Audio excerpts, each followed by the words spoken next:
Can you please identify the victim of this crime? Objection, Your Honor.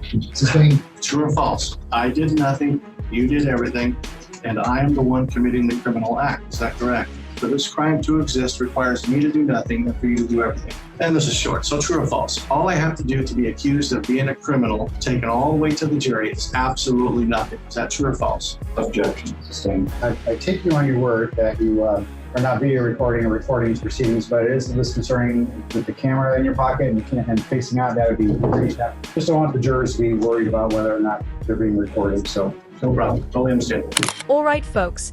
Today's courtroom drama takes a wild turn as we follow a self-proclaimed sovereign citizen who decided, against all logic, to represent himself before a live jury. The stakes were already high, but this guy made it worse by refusing legal counsel and banking entirely on bizarre internet advice to argue his case. Yep, the kind you usually find floating around in conspiracy forums or outdated YouTube clips. Now here's where things really unravel. He was pulled over while driving without a valid license, had zero insurance, and still tried to talk his way out using pseudo-legal jargon that makes absolutely no sense. And guess what? This courtroom footage includes his own voiceover commentary, giving us direct access to his train of thought as the hearing unfolds. Spoiler alert, it's about as disconnected from reality as you'd imagine. But give credit where it's due. The judge stays composed through it all. Despite the bizarre arguments and constant interruptions, the court stays focused and firm.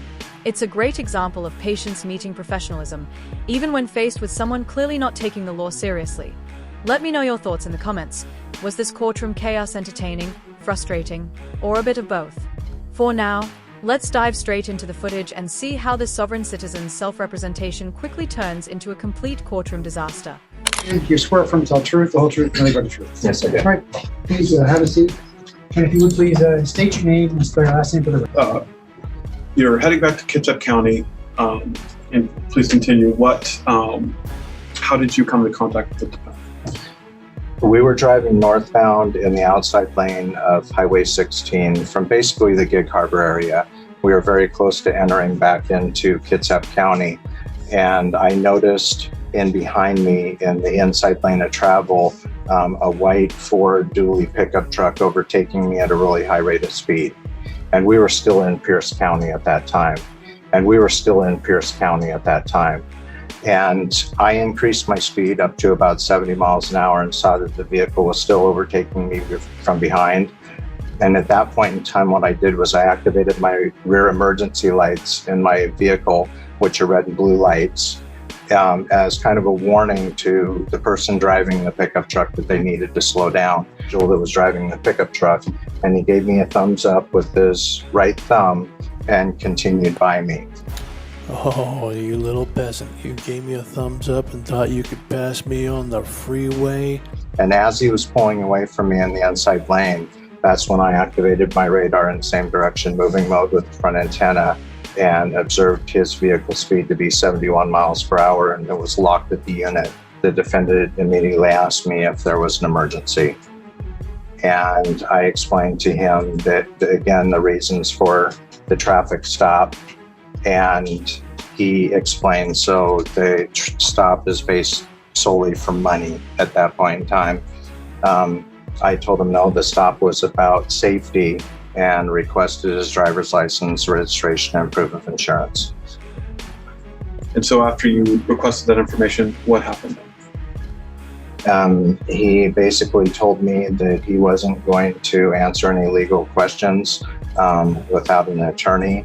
Were you prepared to inflict violence in an act of discovery? Require you to rephrase that question. Were you prepared to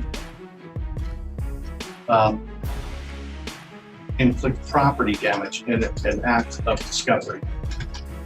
I guess the state is just a little confused by the question. Same. Rephrase the question. Well, did you testify that you were prepared to break out the window of my property? Yes, I did. Okay. So were you prepared to break out the window in an act of discovering information for the purposes of collecting money? Objection. Sustained.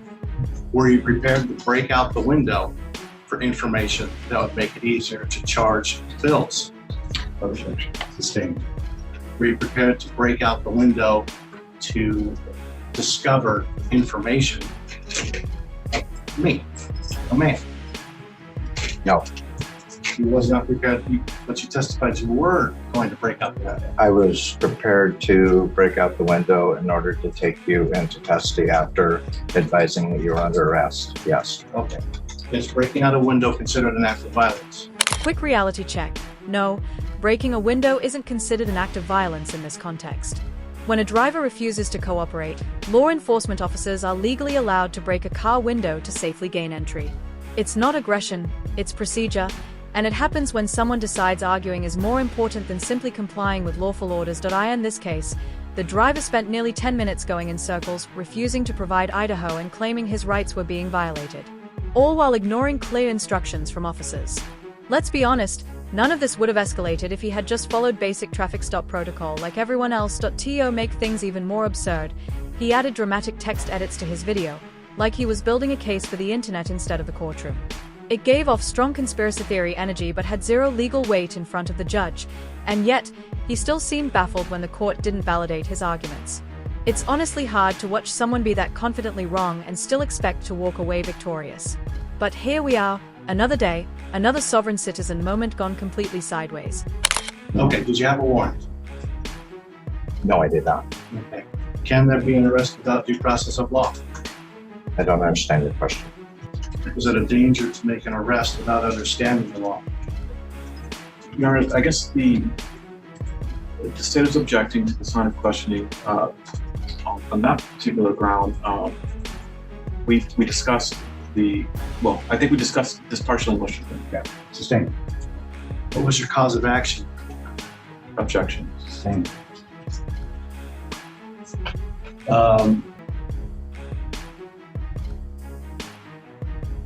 Do you need a cause of action to make an arrest? Objection. Rephrase your question. Is a cause of action an essential component to authorize an arrest? And I guess I'm objecting. I don't really understand.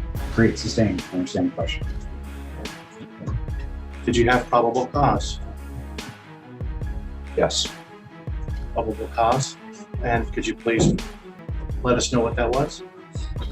I made a request of you when I stopped you for the 2 infractions to provide your driver's license, registration certificate for your vehicle, and your proof of vehicle insurance, liability insurance, and you failed to provide any of those items or identify yourself. And that gives probable cause. Yes. Are you sure? Yes.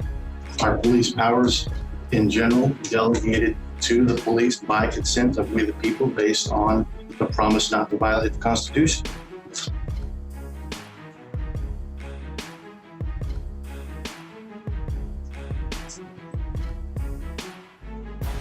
I'm not exactly sure how to answer that question. You understand that you'll no longer have any police power if you violate the Constitution. Now either this criminal is completely stupid or he knows. I wonder which one could it be? With respect to the Constitution, I'm not exactly sure how to answer that question. You are operating under your oath you testified from the beginning, is that correct? That is correct, yes. And your oath is to the Constitution, is that correct? Your Honor, I would object. Your Honor, I fail to see the relevance. He's under oath here. He's sworn to tell the truth. I fail to see how this. Sustained. You can move on, straight. Would you look at that? They really don't want to answer that question, do they? Move on. I can't lie. The background narration in this video is unintentionally hilarious. It honestly sounds like his voicing over a homemade conspiracy doc, warning us all about how the system is out to get him. The way he delivers it, you'd think he uncovered some global plot, when in reality, he just got pulled over during a routine traffic stop. This guy genuinely believes he's part of some grand constitutional battle, simply because an officer asked for his license. His logic? If he questions the cop about upholding the Constitution, everything else should vanish. Charges, citations, the works. That's not how law works, and certainly not how courtrooms operate. It's hard not to wonder if he truly believes what he's saying, or if he's just reciting lines he memoized from viral internet videos. Either way, Repeating TikTok soundbites about constitutional rights without context or legal knowledge isn't going to impress a judge, or anyone in the courtroom for that matter. Maybe, just maybe, if he'd asked real questions grounded in facts instead of throwing out recycled internet rhetoric, someone might have taken his defense more seriously. But as it stands, here's just another example of how not to handle your day in court. You understand that violating your oath of office contract immediately strips you of any of those powers. Yes. Well, Mr. Mike, I would like to thank you for your confession. We now have on the record that you knew that you didn't have any police power from the beginning, and ignorance of the law is no excuse, especially for an officer of the law. Okay? This is a traffic stop, correct? Correct. The word traffic is defined as commerce, and I would object, Your Honor. Overall, I'll let at least let Mr. Haywood finish the question. according to your testimony, your actions were based on traffic law, which includes license plates and all the documents that a person is legally required to provide, and this is all based on traffic law. Is that correct? Yes. And the traffic is defined as commerce. So I guess, Your Honor, that's where I would. Okay. Is traffic defined as commerce? Your Honor, the defendants were requesting that this fact witness define the law. I just don't see how that's. Objects. I'm just asking that he define his understanding of the law, because this is the whole basis. He's holding us up at a gunpoint. He needs to know what he's doing. Mr. Morrell, if Sergeant Morrell can answer the question as to what he believes traffic to be, I'll let him do that. But if you can answer that question. For me, traffic would be the vehicles that are moving upon our roadways in the state. Okay, do you understand that your definition of traffic is a layman's definition and not the legal definition of traffic? No. So do you understand that you're upholding a legal definition of traffic while enforcing it based upon a layman's understanding of traffic? At gunpoint. Objection. Sustained. Next question. You understand that your understanding of traffic is incorrect based on a legal standard that you are enforcing at gunpoint? Your Honor, state's just merely requesting that you take up the gun point. I don't see how that the attempt to testify here. Rephrase your question, Mr. Haywood. Do you realize that your understanding of traffic is incorrect based on the legal definition while you're upholding legal laws? No, I do not realize that. Okay. You are enforcing traffic law without understanding the definition of traffic in its legal context. I do not believe so, no. Okay? But you just admitted that you don't know the legal definition of traffic.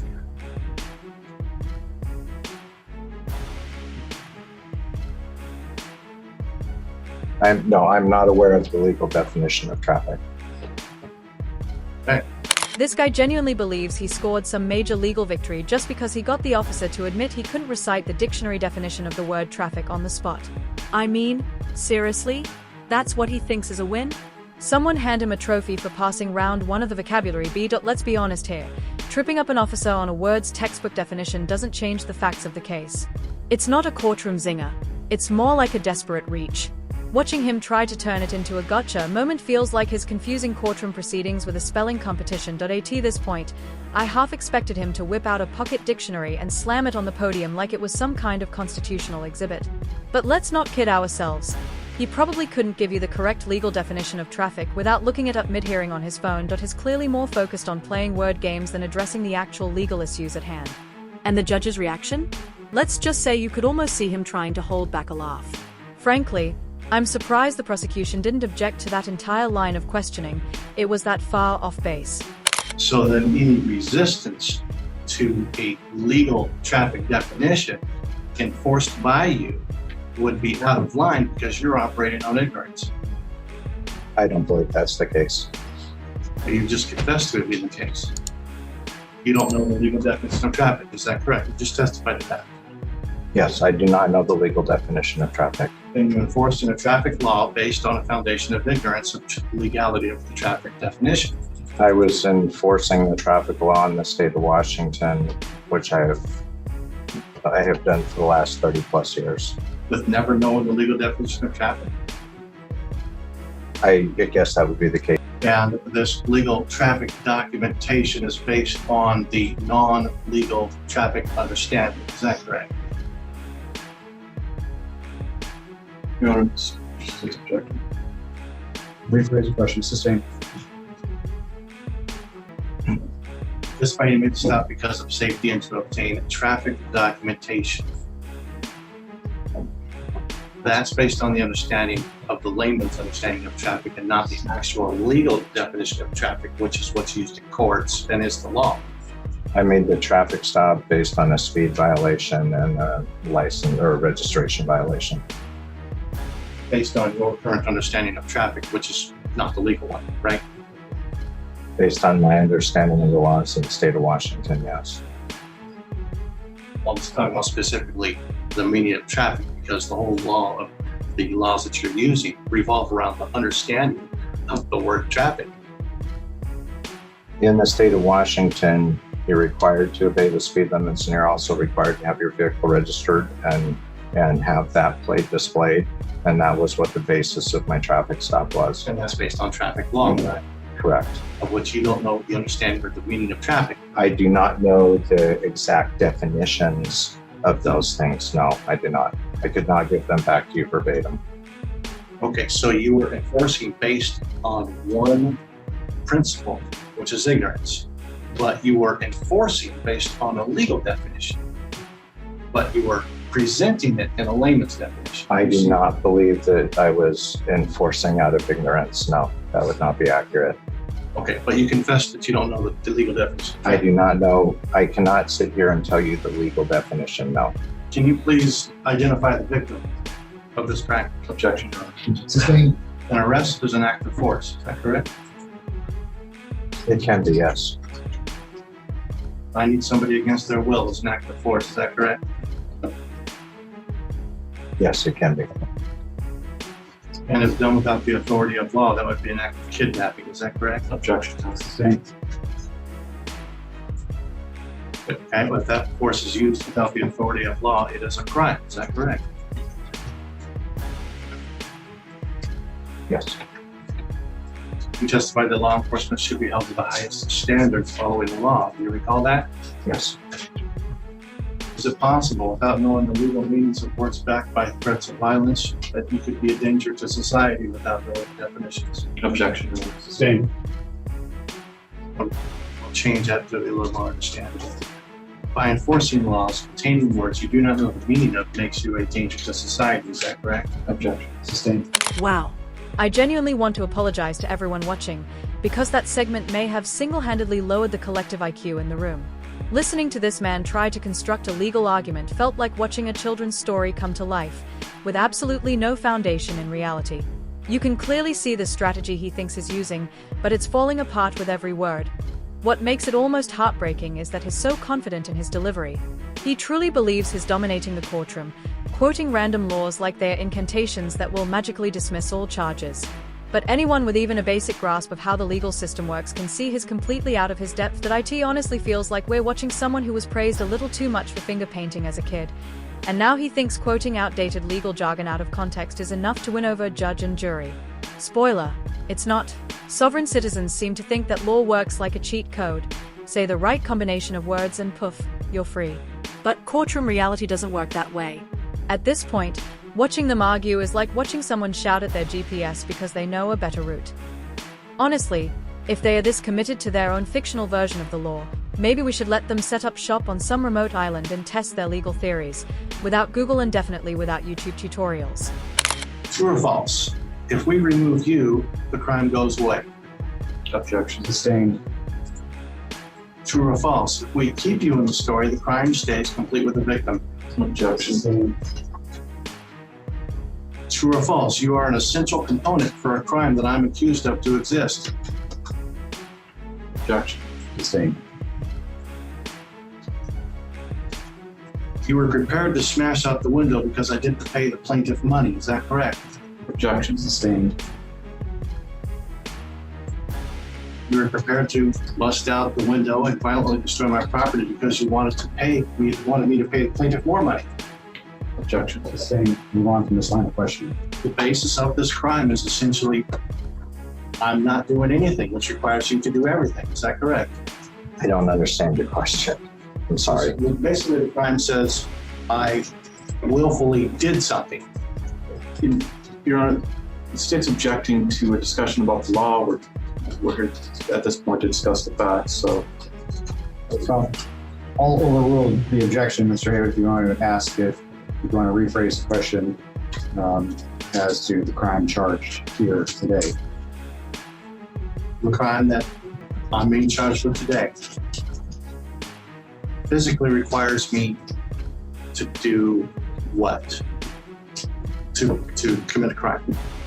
When I made the traffic stop, the person that I make the traffic stop of is required to provide me with their driver's license or form of ID, identify themselves basically, and then provide their vehicle registration certificate and their proof of liability insurance. Okay, you just testified to a person. Did you have any evidence to support the belief that I was a person? Objection. Sustained. You testified that I'm a man. You didn't say this applies to a man. Objection. Sustained. So basically, you confess that I do nothing and I'm accused of a crime.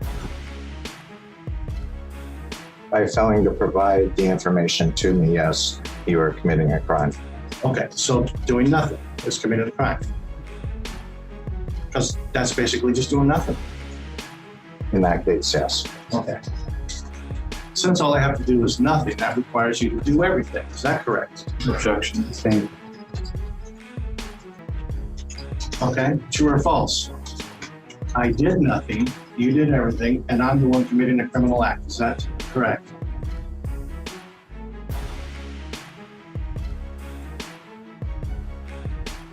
Rephrase your question or ask it again, please. Okay, true or false? I did nothing, you did everything, and I am the one committing the criminal act. Is that correct? I guess, Your Honor, the state, in thinking about this question, I mean, it's a compound question here. I think there are parts there that have been rejected and have been sustained, parts that have been overruled, and now it's kind of just being thrown into one big question. Sustained. You can rephrase your question. Okay, true or false? For this crime to exist requires me to do nothing and for you to do everything. Your Honor. Sustained. Rephrase your question. Number one. And this is short, so true or false? All I have to do to be accused of being a criminal, taken all the way to the jury, is absolutely nothing. Is that true or false? Objection. Sustained. Watching this unfold honestly feels like being thrown into a game of true or false from second grade, but with way higher stakes and zero logic. I'm genuinely trying to follow his argument, but if anyone out there actually understands what he's trying to say, feel free to explain it in the comments, because I'm completely lost. His entire defense seems to boil down to, I didn't do anything wrong, and the officer made mistakes, so everything should just disappear. That's it. No real evidence, no sound legal argument, just vibes. And somehow, he expects that to be enough to walk free. It's almost unbelievable. The confidence he has while delivering these disconnected statements is wild. He's convinced that if he just insists he's innocent loudly enough, the court will let him go. But unfortunately for him, that's not how any of this works. This right here is exactly why the legal system advises you to get an attorney. When you walk into court trying to wing it with half-baked logic and internet slogans, you're setting yourself up to fail. And he did, spectacularly. Instead of building a solid case, he's out here performing verbal gymnastics, twisting and turning through nonsense, and still manages to land flat on his face. It's painful, it's confusing, and honestly, it's kind of hard to look away. Okay, we've already established that I've done nothing. Is that correct? I wouldn't say that's correct. I would say that you did not provide the required information that I asked you to. Okay, so I did nothing. Is that correct? Well, that is actually doing something. You made a choice not to. So again, we're back to doing nothing. Is that correct? Your Honor, objection. Move on. Sustained. The identification that Trooper Sherman showed you. That's exhibit, that's the one with the ID on it, that's part of the record. Objection. I guess I don't. Which ID are we referring to? I don't. The problem with this ID is it proves I'm outside of their jurisdiction, and they know that, and they can't have this ID come onto the record, or the whole case is gone.